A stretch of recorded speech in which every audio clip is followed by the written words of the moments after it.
சற்று முன் ஒரு செய்தி கிடைத்திருக்கிறது, அதனை பார்ப்போம்.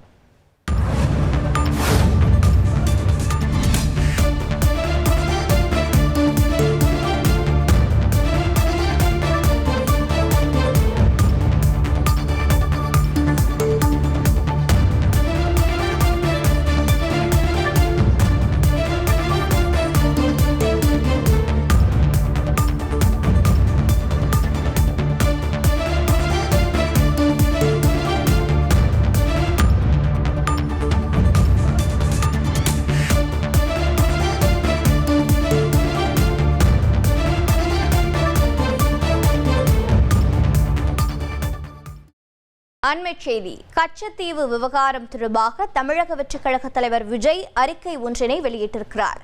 இது பற்றிய தகவல்களை செய்தியாளர் சதீஷ் முருகன் வழங்கிட கேட்கலாம். சதீஷ் முருகன், வணக்கம். கச்சத்தீவு தொடர்பாக தமிழக வெற்றிக் கழக தலைவர் விஜய் என்ன அறிக்கை? பிரைவேட் லிமிடெட் கம்பெனி ஆரம்பிக்கலாமா இல்ல பார்ட்னர்ஷிப்ல ஆரம்பிக்கலாமா? எது கன்ஃபியூஷன்? ஒரு எக்ஸ்பர்ட் கிட்ட பேசிரோம். எப்படி பாஸ் வாலா பி தி பாஸ் வெளியிட்டிருக்கிறார், விவரிங்க.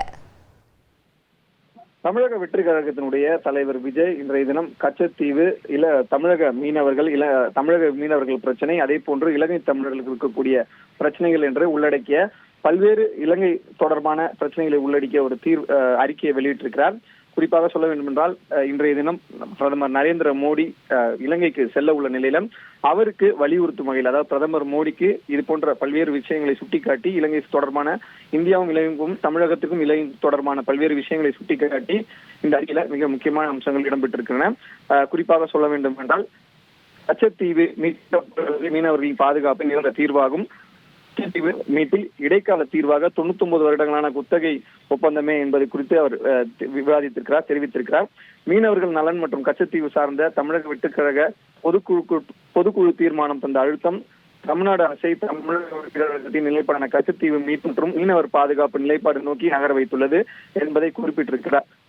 குறிப்பாக இதே அறிக்கையிலும் கச்சத்தீவு விவகாரத்துல திமுகவை கண்டித்தும் இந்த அறிக்கையில இடம்பெற்றிருக்கின்றன.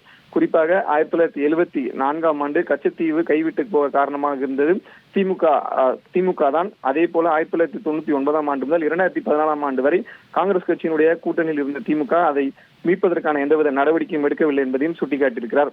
இந்த வகையில இலங்கை செல்லும் நமது மாண்புமிகு மத்திய பிரதமர் நரேந்திர மோடி கச்சத்தீவு இந்தியாவின் உரிமை நிலம் என்ற பயண திட்டத்தை முதன்மையாக வடிவமைக்க வேண்டும் எனவும் நமது மீனவர்களின் துயர் நீங்கும் நாள் வெகு தொலைவில் இல்லை என்ற விவாதத்தில் பேச்சுவார்த்தையை மேற்கொள்ள வேண்டும் என்று கேட்டுக்கொள்கிறேன்.